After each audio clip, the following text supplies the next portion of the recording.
only 25 copies of the Bible were made for the coronation of Queen Elizabeth II, and they were made by a famous binder called Sangolski in Sutcliffe.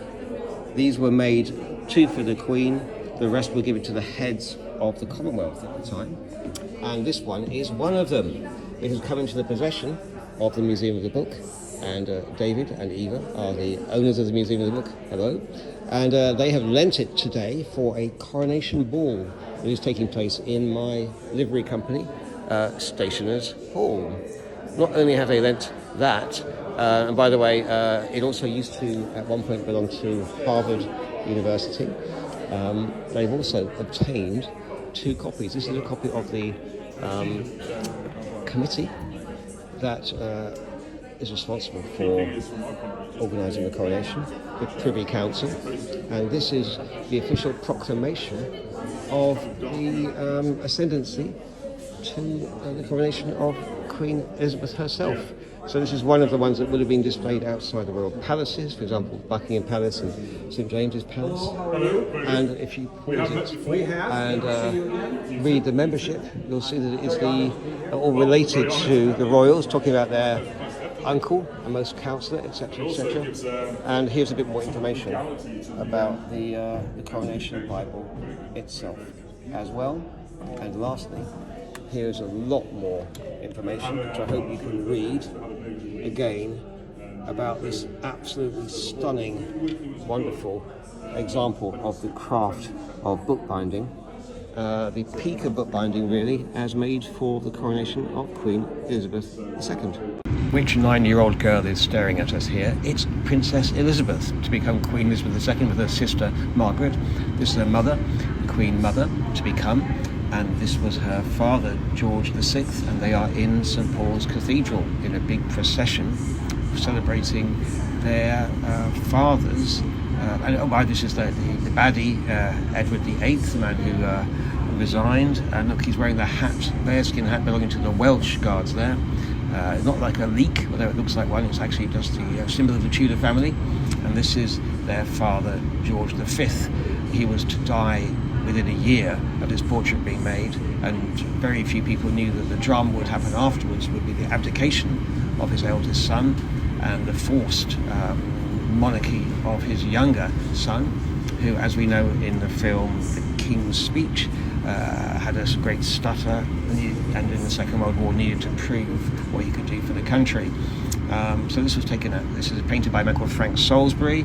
He was a famous portrait painter, painted many presidents of the United States, very popular in America. He was a Methodist, and it's a Thanksgiving service held in St Paul's Cathedral in 1935, in May 1935, literally months before the King George his son took over. The other people here, I'm not sure who that is, I need to look it up, but essentially very famous members of the Commonwealth, as would become, are present here as well. And let's look again at Princess Elizabeth, who, along with her uncle, Edward VIII, are the only people staring out at us from this picture. Where is this picture? It's in the Guildhall Art Gallery, and the exhibition is called The Big City. This statue of Lincoln was so hated by his son that it had to be moved. Where are we? Well, we are in Parliament Square. We're looking at Westminster Abbey, the Houses of Parliament. So this statue of Lincoln was put up here in the 1920s to celebrate, I think, the special relationship, as it were, but it's not the original. This is the original here. And basically it was criticised heavily by Lincoln's own son, who came over to see it, complaining that it looked like Lincoln had a stomachache. It was nicknamed the stomachache statue, and was taken instead to Manchester, where it now stands. And we now have this rather splendid newer version of it on display in Parliament Square instead. Now there's a strong connection, by the way, between Lincoln and Parliament Square. It's all to do with the cotton workers of Manchester, and who in 1862 voted to go on strike and refused to process any of the cotton produced by the slave-produced states rather, in America. 2/3 of the cotton exported from America, went to Manchester and the mills here as well. And the workers consistently voted and re-voted again to continue their boycott of slave-produced goods, similar to the anti-apartheid boycotts in the 1980s. But they faced starvation and destitution as a result. And Lord Derby here set up in 1865, as you can see here, the Central Executive Cotton Famine Relief Committee, Manchester. So this was set up to help the workers who had faced starvation for their principled opposition to the slave trade from starving to death. And in fact, Lincoln wrote a famous letter to the people, the workers of Manchester, in 1863, congratulating them for their sterling efforts, unsurpassed in human valour, to support the aims to smash slavery and destroy that evil of the time. And that's why, another reason why Lincoln's statue is also in Parliament Square. So Cressida Dick was the first woman and first openly lesbian to be the head of the Metropolitan Police Service, head commissioner, and we are at Great Scotland Yard, which was the original headquarters of the Metropolitan Police, founded in 1829 by Robert Peel, which I think the name both Bobbies and Peelers comes from Robert and Peel, and it's now also where we have the Great Scotland Yard Hotel, from which we understand the Jack the Ripper crime was investigated before they moved out in 1890. There used also to be a pub somewhere around here, which was where the Fenians let off a bomb in the 1880s that almost completely destroyed the original Irish section of the police investigation unit as well. And the very first CID, Criminal Investigation Division, was based here also. All 5 of their members, or 4 of their 5 members, were convicted of corruption for being accused of being involved in a gambling ring. The only one of them that wasn't convicted was because he turned state evidence against his colleagues. So a rather inauspicious start for the CID as based around here. So Cressida Dick herself, as you may know, was involved in policing the 2012 Olympics, the head of that. She also, at some point, was left the police to join the government in some form of shadowy role, working for the security services, possibly as a spy. And then she returned. She was also the commander, the gold commander for the shooting of Menezes, the completely innocent man who was shot dead by the police, accused of being a terrorist as well, but she was exonerated from that. She eventually was forced to resign from the Met Police due to accusations from, amongst other people, the Mayor of London, and in particular for dealing with sexual harassment cases. But she was still generally, I believe, quite liked by her own officers, so much so that we're now looking at the police stables, and there is a cat in the stables.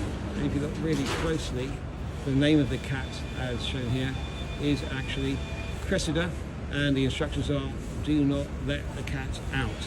So clearly a lot of the officers here still hold Cressida Dick in high regard, otherwise they wouldn't have named their cat after her. This is also a famous Harry Potter film location.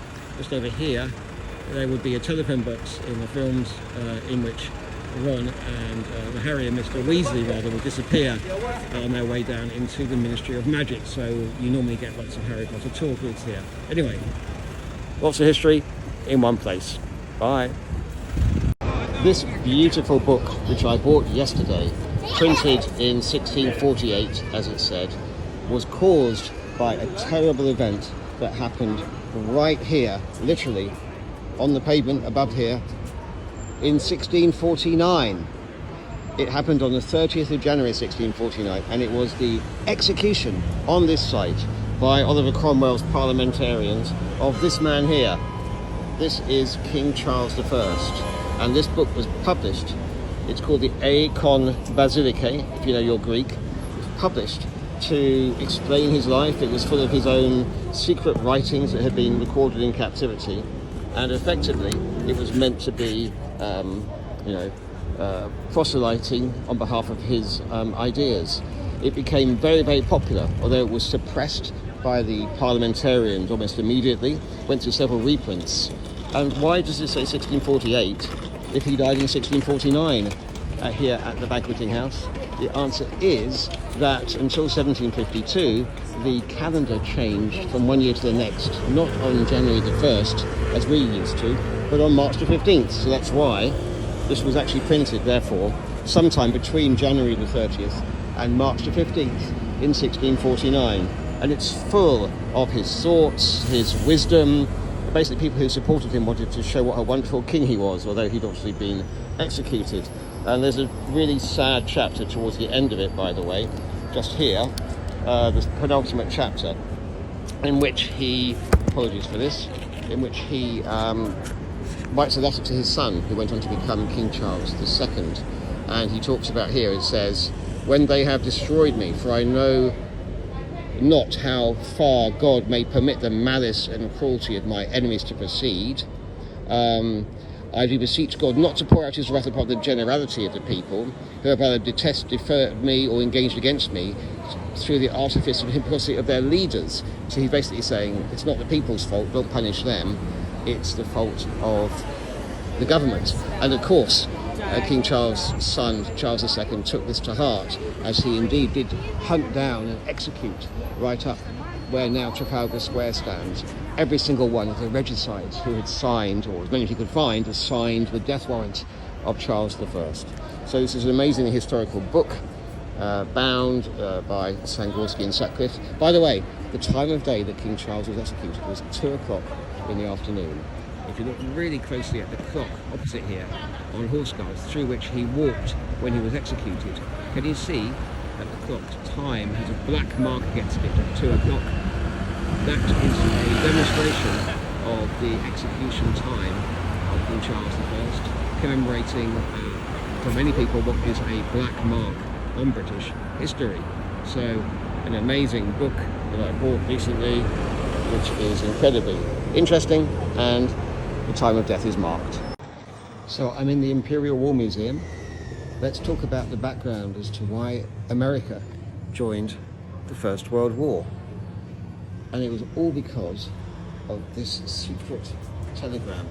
This is a copy of the famous Zimmermann telegram. It was a coded message sent by Arthur Zimmermann, the German foreign minister, to Germany's ambassador in Mexico.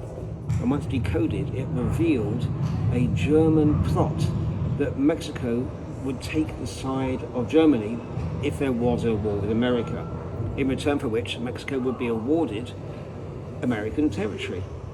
This absolutely outraged the Americans and led to them to declare war on Germany on the 6th of April, a few months after the telegram was decoded.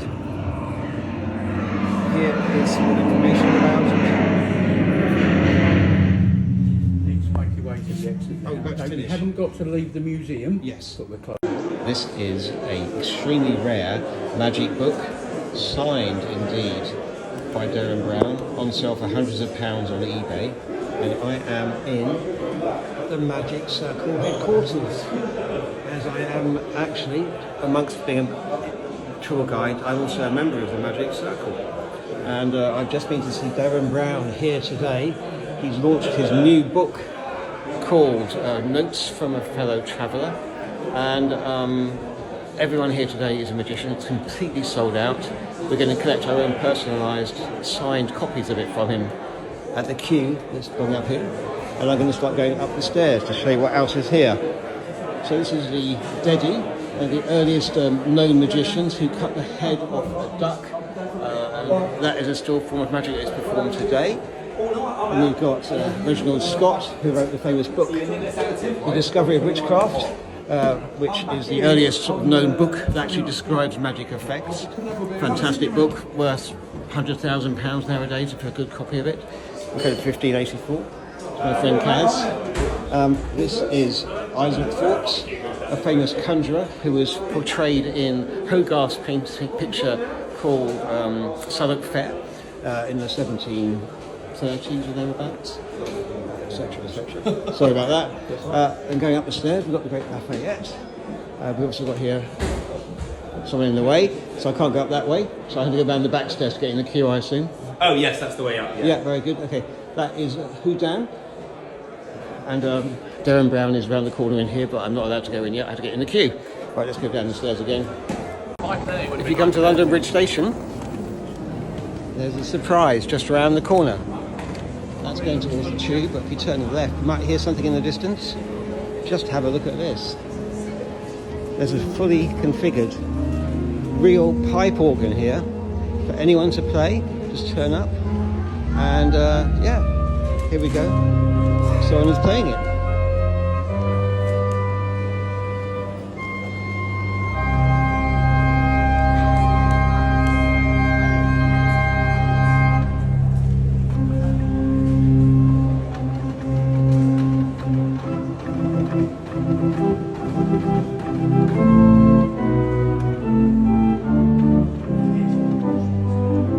Where's the bride?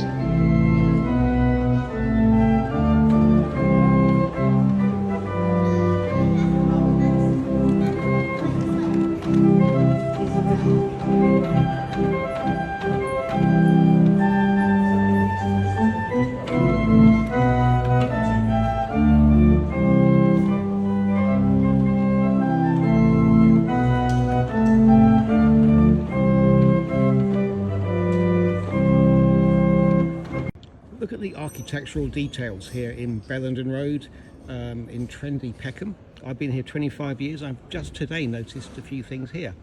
So you can see here that these mouldings on the windows along here stretch all the way along, even though the houses themselves are different, into the next building as well, which suggests they were actually built at the same time. And we've got a slightly different detail over here as well. By the way, Anthony Gormley used to have his workshop just here as well. And the most extraordinary thing I just noticed is up here, above this form shop in the, I don't know what the architectural term for it is, but look up here, you've got this details. So first of all, on this side you've got what looks like maybe Wario from Mario Kart, or a German officer maybe, and then this gentleman here wearing looks like a bowler hat, and right in the middle you've got a rampant squirrel, as it were. Looking like a squirrel anyway to me. And above it, you've got no idea what that is. It's like a crucified teddy bear, maybe. Anyway, but you've got these bizarre architectural details on these late Victorian, I think, houses here in Bellenden Road. And yeah, just noticed them today. Imagine the government telling you you had to kill your beloved doggy, your pet. Well, that's what happened at the beginning of World War II. This is a pamphlet that was encouraging the British population to destroy their pets. And in fact, in 1 week in 1939, almost 400,000 animals were taken just in London alone to animal charities and to vets to be killed. So here are the details again, and this actually shows you here where to fire the bullet into your, it looks like a pig, but it's meant to be a dog, into your dog's head to ensure that you kill it in one single shot. It's so heartbreaking to read this about how to kill what for many people would have been the most important animal in their lives, your cats or your dogs. Look at the detailed instructions about how to actually kill your loved ones. It makes me feel incredibly emotional just to think about the sacrifices people had to make in wartime. And the reason why they did this is because they felt that there would be so little food about that you would need to concentrate on supporting humans rather than animals. This stunning woodcut is the latest acquisition in the Guildhall Art Gallery, and let's unpack it, shall we? Well, first of all, what have we got here? We've got a hybrid animal which combines both bear and bull, and it's got very obviously masculine features here as well. So this painting is by the famous artist Grayson Perry, most known for his ceramics but also cross-dressing as well. And this is a commentary on irrational exuberation, you might say, or capitalist excesses. So in capitalist theory, you've got bulls and bears talking about whether the stock market is rising up on the horns of a bull or being pulled down by the paws of a bear. And you can see also that the spinal column of this hybrid animal has been cut, and all these words inside it are meant to represent sort of the trust in the market, the belief that somehow markets are rational and therefore can be understood, and there's no losers in them, and it's all within the mankind's gift to control it and just profit from it. Clearly that is untrue given the crises that we've experienced over many years in financial services and importantly recently. And to be honest, I'm quite glad that the Guildhall Art Gallery, which is in the centre of the City of London, have invested in this rather subversive work of art. The other elements of it to make up include, look at this, there's a hanged man here. There is 3 crows. There is also a naked baby lying in this desert which has been deracinated, extracted all of the resources from it by these various derricks, and there's a bluebird here as well. Now these all represent types of charts developed, I think, in Japanese stock markets to represent trading positions and relative prices of stocks and shares and things like that, so it's again a commentary on the market. Also, Grayson Perry does have a tiny little symbol, a monogram that he uses in really all his artwork. See if you can work out what it means. It's W plus anchor. I'll leave it there.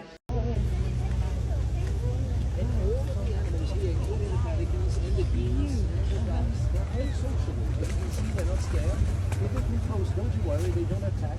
They just look very awkward. But they just can use a positive together on the but they can see there's no food. They stay there. They don't need food. Oh my gosh. Like the dinosaurs.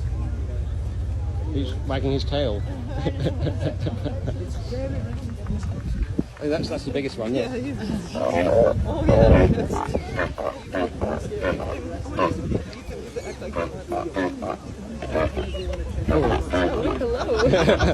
Oh my god. Oh, go away. Oh.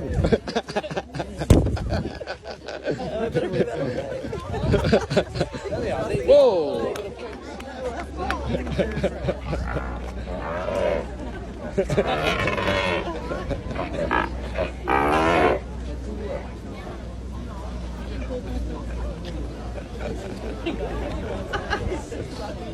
Okay, there we go. Imagine forcing a whole nation to pretend that they had supported your invading them. Well, that's what happened here in 1938. This was a ballot that was held by Adolf Hitler in Austria after he'd run over the country, an unimposed invasion. And as you can see, this was meant to be a ballot in which you had a choice of voting yes, I support the Germans taking us over, or no, I do not. Now, I am pretty certain that the ballot rooms, the postal votes, whatever, would have been supervised by German troops watching you, so you could hardly have voted no without it being marked down and you would be put probably into prison. But look at the respected size of the ballot options that you were given here as well. No wonder they made it extremely clear which way you were meant to vote. It's like a rigged ballot, essentially. And here we have again the allegedly happy, ecstatic Austrians celebrating Hitler's takeover of their country. But this ballot paper is a clear fake election. Eyes right. Eyes right. They're facing each other. These are the Coldstream Guards and the King's Guards. Eyes forward.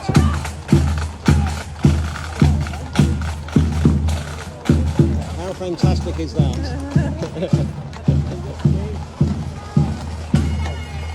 And there's Buckingham Palace in the distance. There's Clarence House, where King Charles stays. There's Lancaster House, where they filmed The Crown. And in the distance, we have St James's Palace. Peace in our time.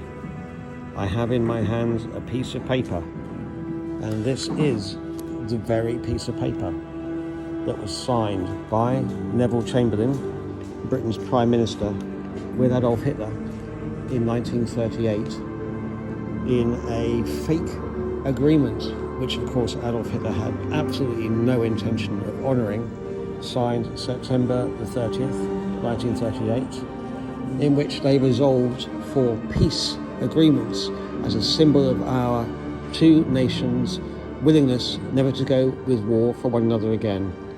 And this is a commemorative plate that was made as well to celebrate Neville Chamberlain's actions in agreeing peace with Hitler. Of course, as soon as war broke out, it was exposed as being never Chamberlain the peacemaker, but Hitler the aggressor. I never knew, but the size of an A4 sheet of paper is directly related to the size of the Earth. How can this be? Well, let's explore it. So A4, 210 by 297, as we know. And if you scale it up, it becomes A4 becomes obviously A3, double that.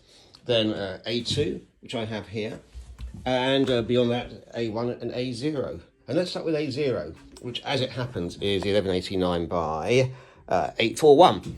And if you look at the area that an AO piece of paper covers, it is exactly 1 meter square. So that's why they decided to start that basic design at 1 meter square. They then cut it down to become the different sizes you can see here. Different relationship here as well. But two things about it. One, why does this ratio between the two sides? That is also a natural phenomenon because that ratio is the same as the square root of 2, which happens to be 1.41.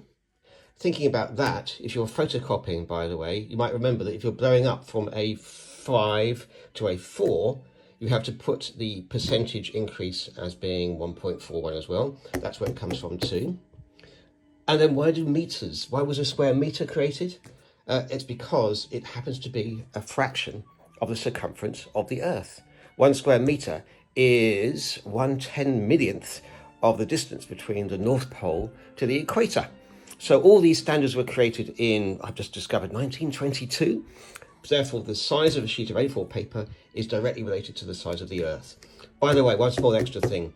The 1 square meter for the AO size, actually it isn't 1 square meter. The maths don't quite work out. It is 0.99949 meters squared. So it's a tiny bit out, but that's life, isn't it? So here's Batman, and he's sitting right next to a Ninja Turtle. He's got R2-D2 over here with him, and we've even got Harry Potter over here as well, together with a Doctor Who Cyberman. What is this?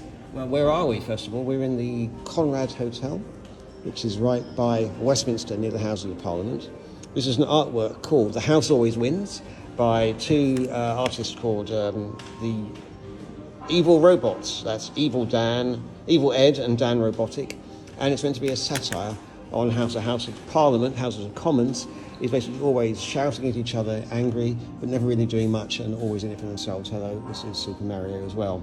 So on the speaker's right, you have the opposition normally, and on the speaker's left, you have the government as well. And there we have the speaker at the back, looking like a hooded, sort of cloaked evil monster, together with the speaker's books we'll put here, somewhere behind that spider-like panel.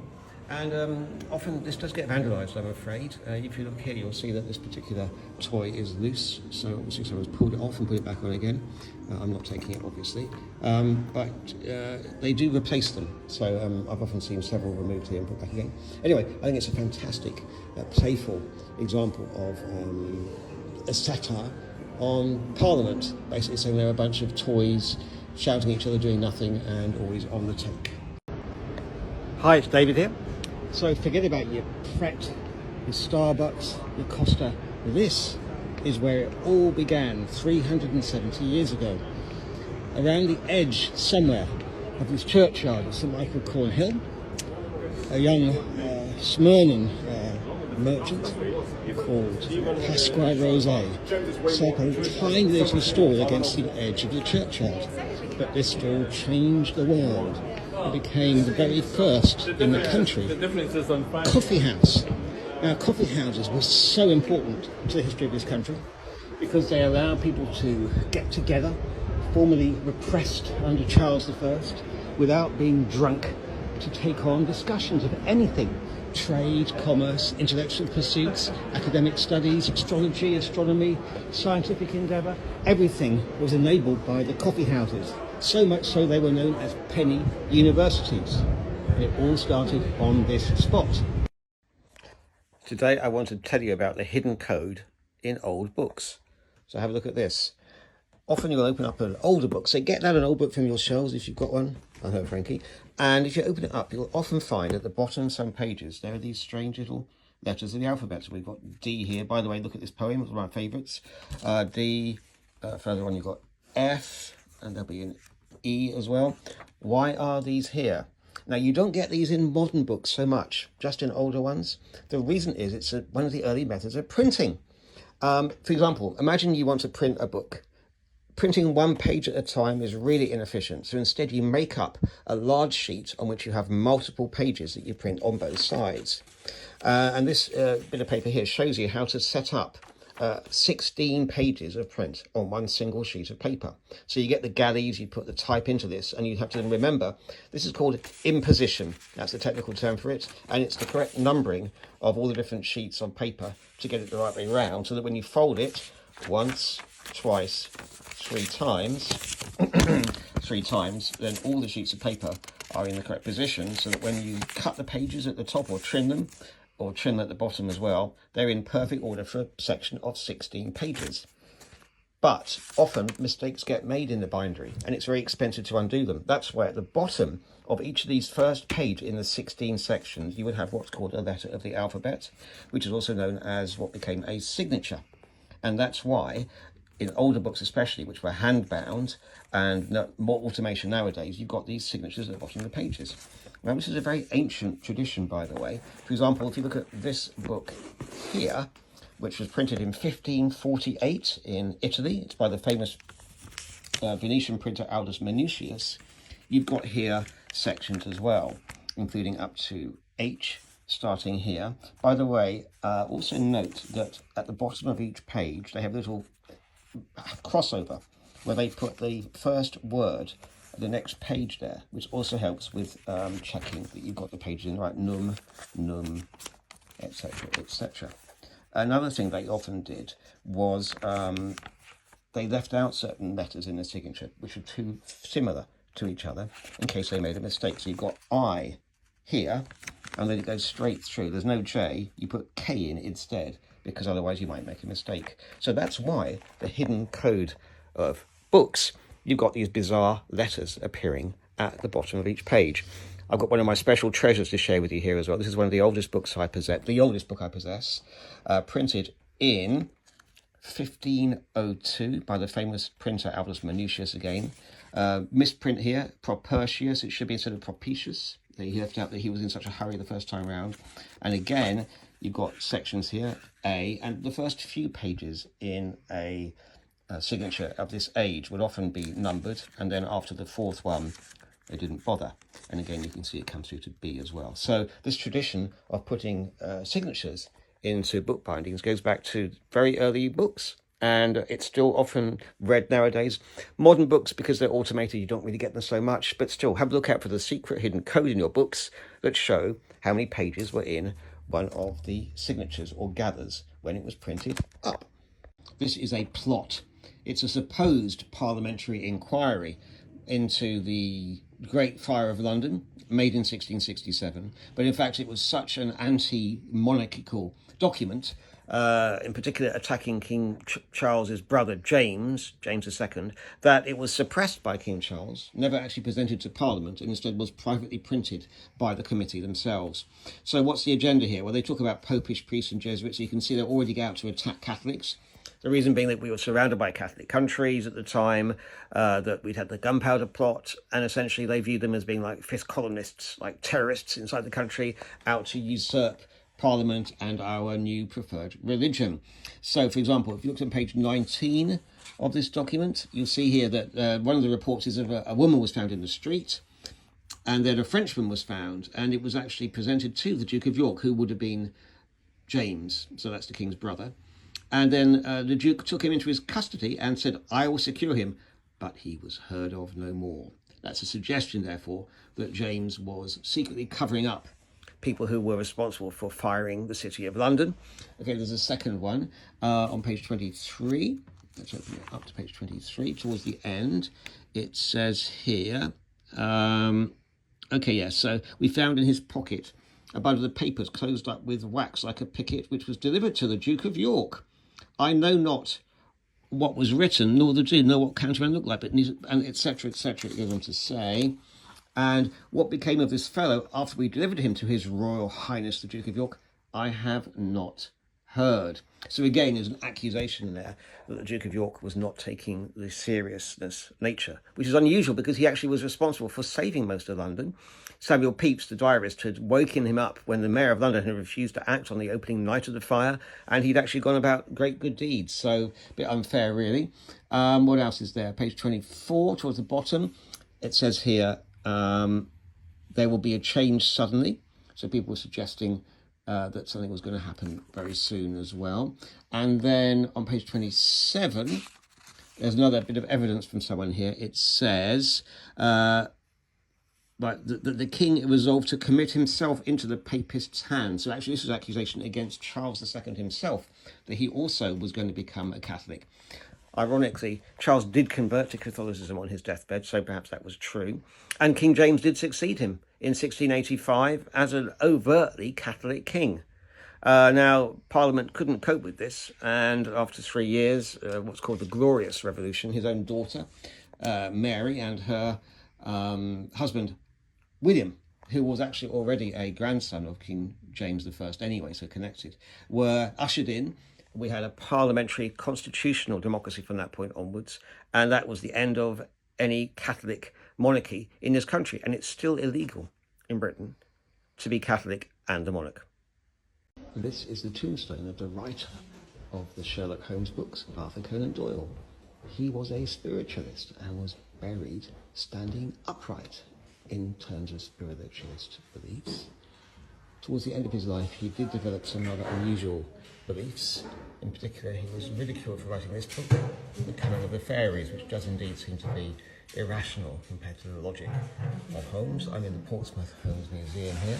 I've just discovered that, amongst other things, Arthur Conan Doyle was the first goalkeeper for Portsmouth Football Club. So I've just found this most unusual restaurant in Upper Street in Islington. Let's go inside and I'll show you what it's like. That's my wife. We're having a lovely meal here. So they've got these really strange paintings all over the interior. I think that might be Nietzsche. Obviously you've got the Tower of Babel there. It's meant to look like a theatre, but apparently they weren't. They came from, okay, that's The Raven, from the imagination of Edgar Allan Poe, who in fact lived in Stoke Newington as a child. He was educated here for many years. And then who do we have over here? Well, obviously everyone knows who this is, Mr. Beethoven himself. And then we have over here, I believe this is possibly Jane Austen, but if anyone knows better, let me know. This is from the Rake's Progress by Hogarth. And that's another famous painting, maybe another Hogarth as well, Marriage of the Mode, I think that one is as well.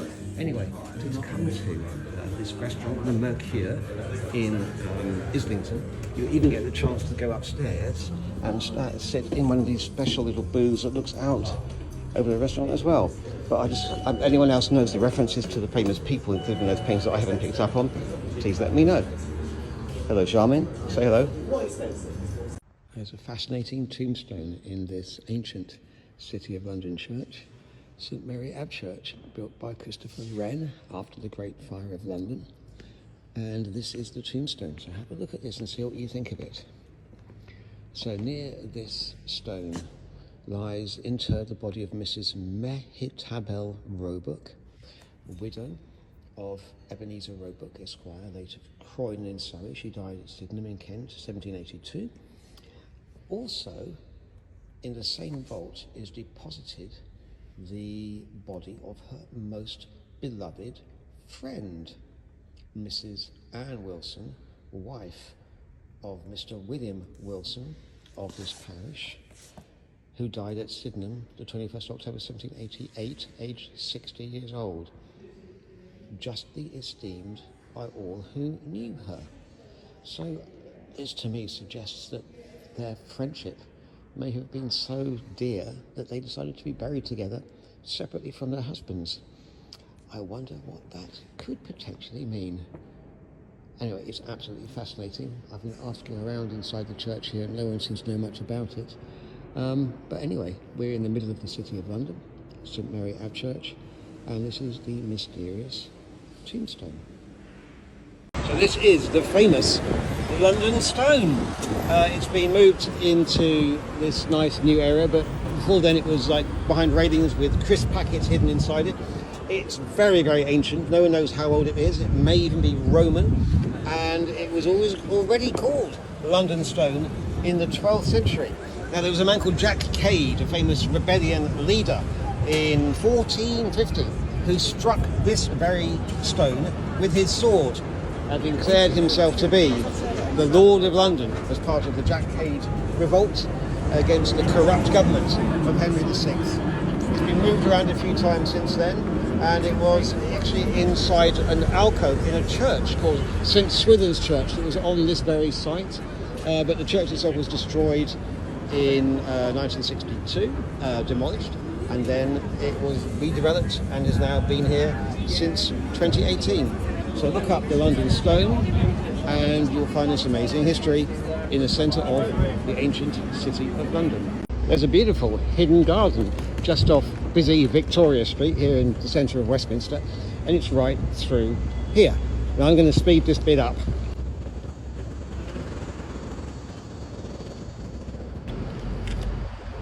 Here it is.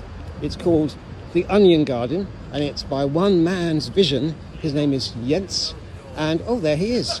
Look, I'm going to record this with him. I can't unsee so it's called the Onion Garden, and this is hello Jens. Good to see you again. Hello. Hello, I'm recording a TikTok again. Yes. I wasn't happy with the first version, so here we go. Okay. So this gentleman is a visionary. How can he describe himself? No, he's not a director. Chiropractic is on business card in here. No, that's not mine. That's not his. That's someone else's. So you are. How would you call yourself? I'm just Jens. Very good. Just Jens. Good enough for me. And it's his own vision. He's got a grant from Westminster Council now to develop this. He used to, and it's full of the most remarkable onions you can imagine. Onions, onions everywhere. And he's got his own little homilies, inspirational stories here as well.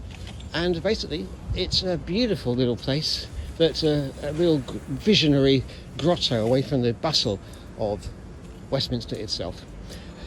This extra section at the back here, he just told me that he's now got permission to develop this as well. It's going to become like a hanging garden. He's already made a lot of progress here, as you can see. And it's directly above the railway line for district and circle lines, so a bit of vibration here. Look at those lovely little birdies here. Oh, so pretty, chirping away. Oh, look, it's wanting to be fed. Please feed me. So here we are, absolutely wonderful. And as I said, it's the Onion Garden, and you can read about it here. This man scored the highest ever England score against Australia in the Ashes. His name is Sir Leonard Hutton. It happened in 1938 in August here at the Oval, and you'll never guess what he scored. He scored 364, unbelievably, to win the game. The total England score was declared at 7 wickets for 900 and something runs. England won that particular test by an innings and some 600 runs all against Australia or thereabouts. So unfortunately it's a far cry from what's happening here today, where England are about 250 for 7. But never mind. And the saddest thing to me is that my father, who was a massive cricket fan, he actually collected Len Hutton's signature, and he gave it to me as a prized possession when I was about 10 years old. Sadly, I must have lost it. I've spent ages looking for it since my father passed away a couple of months ago. Can't find it. What a tragedy. But anyway, this is a great memorial to Sir Leonard Hutton. It's a bit of a shame, to be honest. It's out of the way and it's sort of surrounded by these bicycles, etc. Anyway, amazing score, 364. 1938 August, the Ashes. The most corrupt policeman in the history of the City of London is commemorated here. I have to say allegedly, by Grayson Perry. Grayson Perry was a Yes, so where are we? We're in Wood Street, and this is the plaque to his name. So his name was Commander Hugh Moore, recipient of the Queen's Police Medal. Died trying to arrest a couple of opportunistic thieves around the corner up here in Cheapside. But he has since been named as part of Operation Countryman, also by senior officers in A10, the police corruption unit, as being a crooked and bent, someone who furthered the careers of corrupt police officers and sought to denigrate the careers of honest ones. And I have no idea why this is still here, given the recent allegations against him, which have not been disproved. It was even featured in a BBC documentary last year. This is the former headquarters of the City of London Police, in which he was a commander. Reading through his record, other things, he once detained his senior officers and stopped them from attending a large-scale planned robbery in Fleet Street. I believe it was either at the Express or the Mirror, in which one of the security guards there was killed. And in my opinion, I hope I don't get criticised for this, I think it's a shame that this allegedly senior corrupt officer, who probably would have featured in the line of duty, Hugh, maybe H from that programme, really perhaps he shouldn't be commemorated in this way, given what has transpired about his life recently. The Supreme Court, made in 2009 here in Westminster, has some incredible friezes on it when it was Middlesex Magistrates Court. So these are scenes from British history. What do we have here? This is 1215, it's King John, and these are the barons, including the Mayor of London at the time. This is Runnymede, and this is Magna Carta. So this celebrates the creation of a legal framework in this country for the first proper time in enshrining people's rights and privileges, which is important for a court of law. I'm not sure who this is. I think this is the endowment of the creation of Westminster Abbey, which is the building that's to our left here as well. So there we go. And I think this is more of the same, not entirely certain. Yes, I think this is Westminster Abbey again creation. This over here is Lady Jane Grey, the Queen for just 7 or 9 days, and who was then executed by Mary Tudor, Bloody Mary, following the very short, brief reign. Now, she was only very, very young, in her teens, when she was made Queen and then executed. Very sad time. And I think around the corner we have here the man who was responsible for her becoming Queen, or rather the boy King, Edward VI, who I think set her up in the last few weeks of his life, as he died very young, to ensure that there was a Protestant, as it were, succession to the Tudor royals, instead of there being another Catholic, which is what his oldest sister Mary Tudor would have been. So the government tried to tax knowledge. This is the Times, printed in June the 10th, 1793. First thing to notice about it, it's quite large, and that's also due to the taxation that the government had implemented. This is a table showing how much tax was implemented at what point. So you can see how it started off fairly light, and at its height in 1815 it was 4 shillings for the size of a sheet, before it was eventually abolished in 1855. It was designed at a time when there was dangerous ideas about, and apart from just raising money, which was considerable, they also wanted to try and reduce how much information people were able to absorb in general. So first of all, to notice here that the entire front page, not just the front page, but also the back page, is composed entirely, and feel free to pause and read in detail, entirely of advertising. So there's no news as such. There wasn't even really journalists as such at the time. A lot of what was published was just sent in by the readers in the form of adverts. Let's move to the first page of actual news itself. By the way, look at this red stamp. I'll come back to it a bit later. Okay, so again, this column here is still also stories for adverts. First of all, the first bit of news here is copied from the London Gazette, which is a journal, a monthly magazine that would basically, they lifted, copied and pasted these stories. The actual articles published by the Times themselves don't even start till halfway along the second page, and then it's got mostly foreign news, well, there's stories about the monarchy, people being appointed, the movements of famous people, some parties that took place, etc., etc. Here we go. Okay, the party at Lady Melbourne's on Friday did not leave her house until 5 o'clock on Saturday morning. What did the aristocracy get up to at those points then? There's a robbery here. Mr. Dundas was footpads attempted to murder 2 people and got away with all their possessions, including 23 guineas in their watches. And then it becomes foreign stories. Now, this was printed within a few months of the French Revolution, and in particular the execution of the King and the Queen. So there are lots of stories here about French military movements as well, ship news, etc. So look at this stamp. Right, this is the original stamp that was created. It would be printed onto the newspapers before they were printed separately by the government and issued to them, so they were already taxed, and without this they would be arrested. And it contains, it says halfpenny, which is the price of the taxation for the sheet of paper. And then it says here, you can't read it too closely, it says here, semper et eardem, which means always the same. Which is the motto of Queen Anne, because it was in the realm of Queen Anne in 1712 that the first stamp duty was applied to newspapers. And you've also got in the image here, the image is of the thistle of Scotland and the rose of the Tudors, etc. But this was a hated taxation. They applied this sort of taxation in America as well, which led to great revolts and furnished part of the arguments against British rule there as well. But this is a fascinating document and really interesting. I'm going to talk a bit more later on, a separate story, about this particular section here. Feel free to look at it now, but it's all about, look at this man here, William Wilberforce.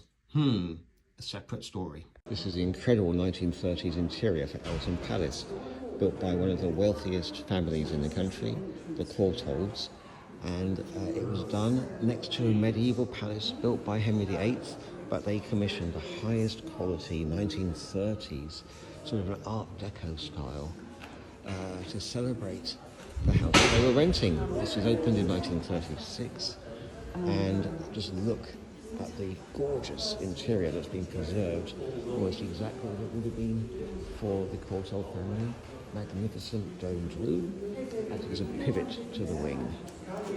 This is Mahjong, the pet lemur, owned by the very wealthy family who developed where we are now in the 1930s. They were the Courtaulds. They made their money from nylon, but they were one of the wealthiest people in the country, and they lived here in the 1930s. This was an ancient hall in which young Henry VIII played as a child with his sisters, as this was owned by the royal family. It was designed in the 1470s, I believe, and they moved in next door and built a state-of-the-art modern 1930s Art Deco masterpiece. But they kept this as it is. It had fallen into complete disrepair and was used as a barn in the 19th century. And they were responsible for recreating it much as it is seen now. So it's thanks to nylon that this hall is as it was. And they had a very lovely pet animal, the lemur, who they immortalised in the boss on the bay in the north wing of the hall. These are the D-Day obstacles. The Belgian gates at high tide, designed to rip open your hull at low tide, stop you progressing. The log ramps, which will tip your ships over as they approach. I'm not sure what these are called. These are the mined defences here. Oh, that's right, the mined poles. These are the hedgehogs. Next up the beach, you finally have the sea wall, beyond which you have the various rolls of barbed wire. Up the top then, there will be a pillbox, which would be positioned at important points, a field of fire on the beaches. Further, machine gun pits will be further down, slightly further. Then there will be a communications trench, and finally a gun emplacement and even more barbed barbed wire. So these are the range of defences created by the Germans along the whole of the French coast as part of the anti-D-Day preparations, what the British and Allied forces had to face in the build-up to storming the beaches on D-Day. And we're at the D-Day Museum in Southsea. I'm David Harry, I am the London Spy. This is London. And please follow me if you like the videos, click on the links to follow my TikTok, and come and see me at one of my tours.